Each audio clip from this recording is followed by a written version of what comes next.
I have Paris Dennard with me now, who's a former White House director of Black Outreach under President George W. Bush.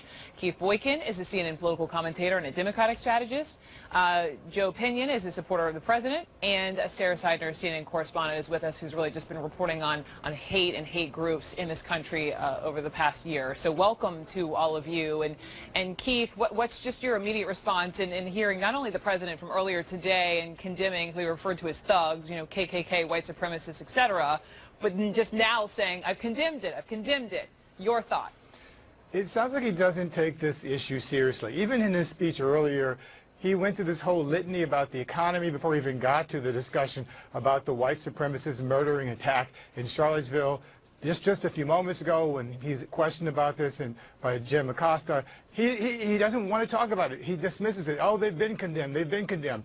Well, this is a time and an opportunity for the president to speak with moral clarity and with rapid moral clarity. He has failed to do that. It took him just 54 minutes to respond to the African-American CEO of Merck today, Ken Frazier, to condemn him. But it took him 2 days to respond to the racist murdering attack in Charlottesville, Virginia. That's unacceptable. That's an abdication of moral leadership, and it's a failure on the part of the entire Republican Party and those who continue to support him to allow this to happen.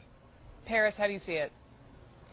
I 100% disagree with everything that Keith just said, but that's no big surprise. I normally disagree with everything that he says. When it comes to the president, I was proud to see him once again disavow his association, talk about why he does not associate himself with these organizations, these hate groups. He did this back in March of 2016 with respect to David Duke. And he said, he said, David Duke is a bad person. I disavow from David Duke. I disavow from the KKK. He did that in March of 2016. He gave a statement this weekend that wasn't strong enough for a lot of people because he did not name specifically these different hate groups. Was just like President. For you? Yes. Yeah, it was strong. Yes, it was strong enough for me because he came out and said, hatred, bigotry, and violence have no place in our society in America. And that was true. And he was talking about the hate sides and not specifying groups. Listen, okay. You know what? When President Obama, after Charleston, came out right after Charleston 9 and gave his remarks, it was a very tempered response, and he did not go into details because he didn't know all the facts. He did not name all of those people by name, all those hate groups by name, and did not call that person who was a domestic terrorist, and we knew that he was, a white supremacist, a neo-Nazi, or a member of the KKK. He didn't do any of that, but he didn't receive the backlash. But President Trump did do that today.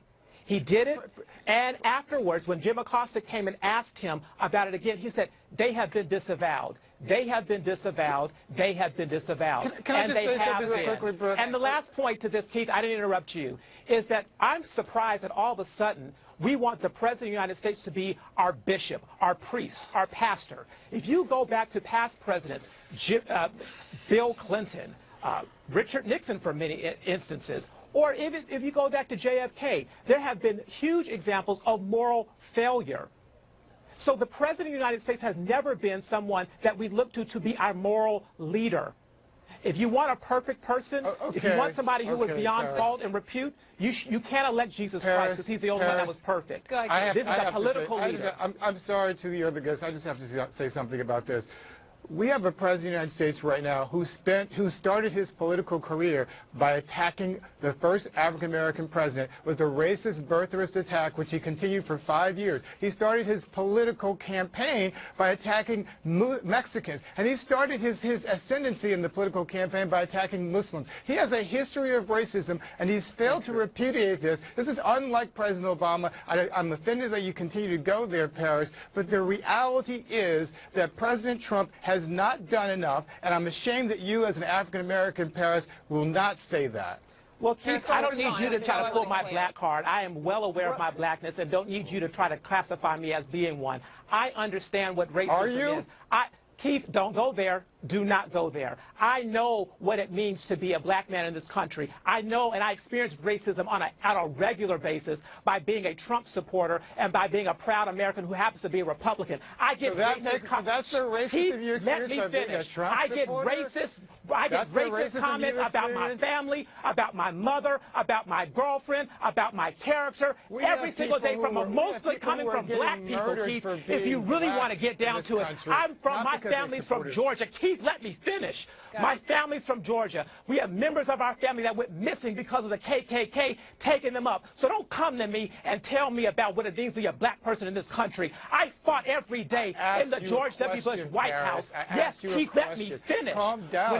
No. I won't calm down because I will not be attacked by you about my blackness because I happen to be a Republican and I listen to our president. Paris, you've really gone off the rails here. I am going off the rails because you have no grounds and no respect to attack somebody like this. You're obviously very sensitive and defensive about this issue, Paris, because you have your own issues and demons to resolve. Get your guests under control. Just do me a favor. Just please.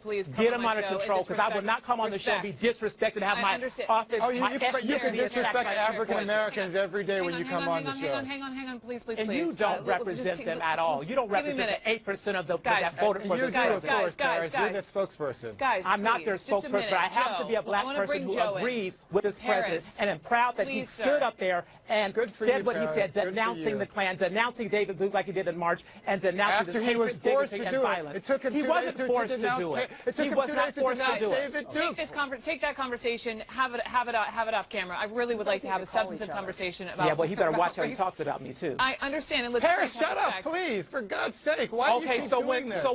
So you're gonna let him tell me to shut up? No, Could you not do that to Simone Sanders? It was a meltdown. Don't tell me to shut up on the show. This is preposterous, and you know it. Guys, please, respect. Give me a minute. Joe, I know you've been listening to all of this. Your eyebrows have been raising. How do you view, as a conservative, you know, as a beloved member of the Republican Party, we've talked at length about that, how you're listening to the president, listening to this conversation on the show. This is where we are now in this country? I think that the reality is that this is where we've been at as a nation for a very long time. True. So I don't think that this is necessarily something that is new. I think that for a lot of Americans, they're just finally realizing the fissures that have existed in this nation for a very long time. I listen to what just occurred right now. It's heartbreaking. Because again, I look at both of you, you are my brothers. And regardless of what's happening right now in this country, that we have to find a way to fix these issues as brothers. And not tearing each other down, not engaging in black-on-black intellectual crime in prime time. You know, so I understand that we get frustrated when people try to castigate us. You know, I get ridiculous things on Twitter the same way as you do, Paris. And I understand the frustration and the anger, but you cannot drive out hate with rage.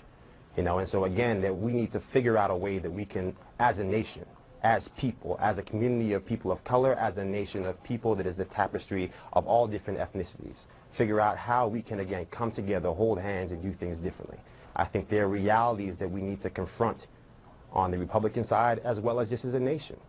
I think that when you have a president that habitually communicates in the language of hyperbole, when you contrast that with the statement that he made over the weekend, it makes it very difficult for people who have been marginalized, for people who do not necessarily feel like they have felt the warm embrace from this president, to believe that he is being sincere.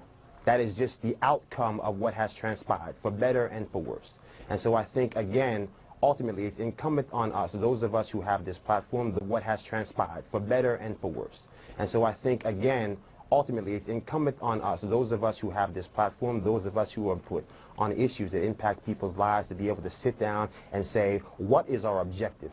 And then say that there is not one path to get there, but then multiple forces from different standpoints can work together to get us to where we're trying to be as a society.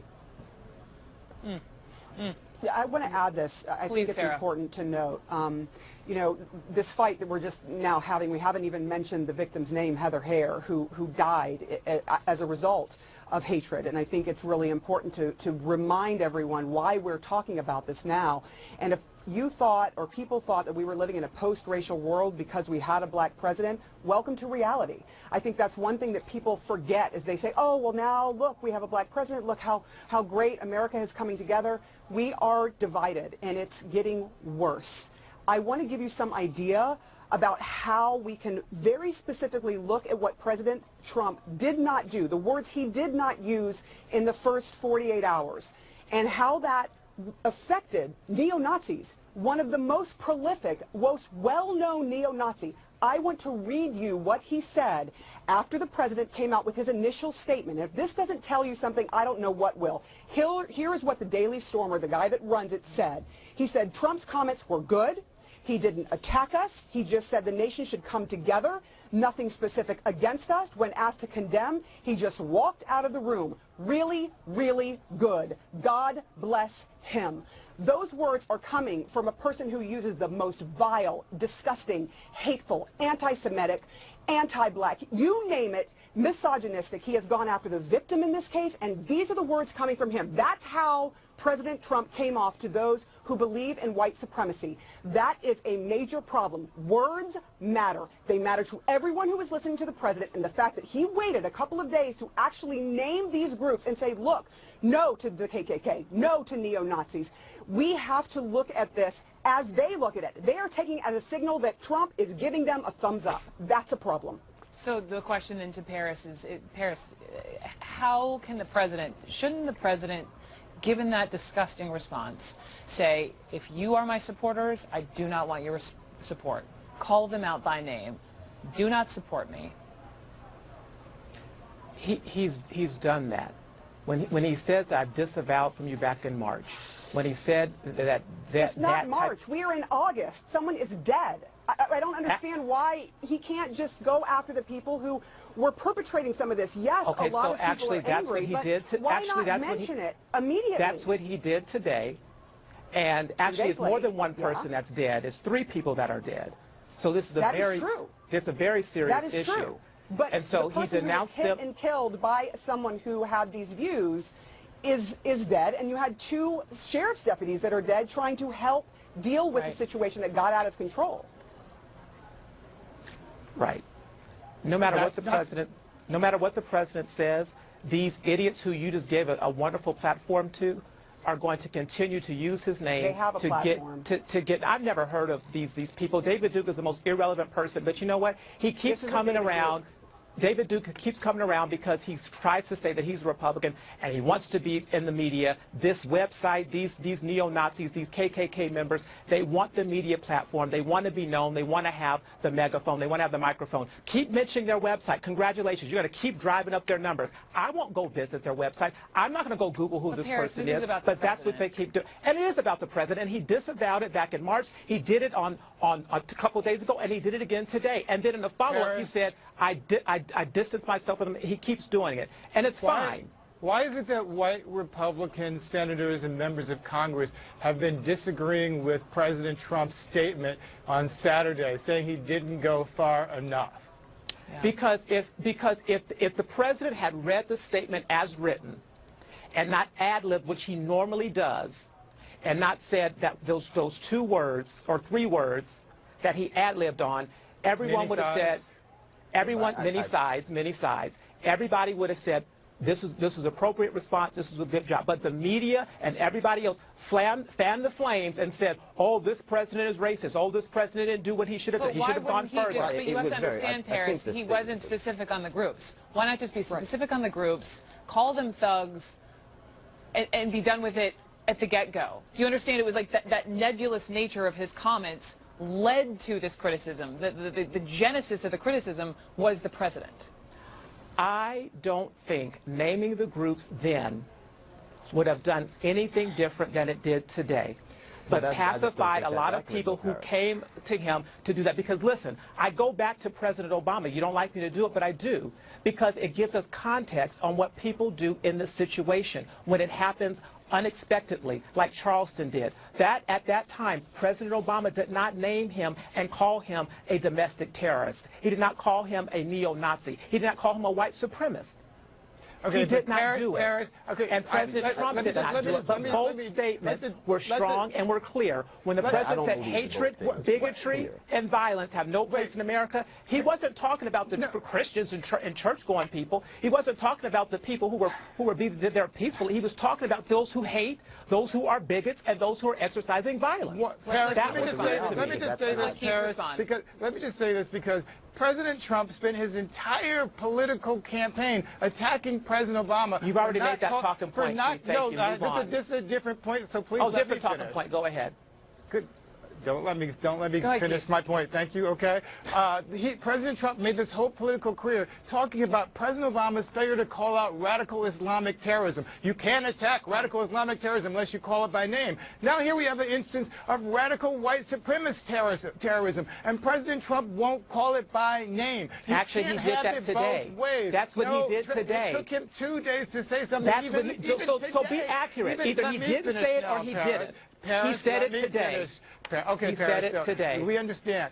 But he said said it after a lot of today, even pressure today, from he other said, and other hate right? groups. I mean, Even today, he said, and other hate groups. He wasn't unequivocal. He left that wiggle room so that other people could interpret other hate groups to be Black Lives Matter or people who are supporting Black Lives. This is what I'm talking about. That's what I'm talking about. There's an ambiguity. You can't list in what every President hate Trump group in America he doesn't around have the to. world. All he has to do is say the specific groups. And he Nazis did. White supremacists. And he did. But he didn't have to say other hate groups. He didn't have to say many sides on Saturday. This guy doesn't speak with moral clarity in the way when he talks about Ken Frazier, or he talks about Black Lives Matter, he talks about anybody who he dislikes, he's very clear. When he talks about white supremacists, when he talks about Vladimir Putin, he's not clear.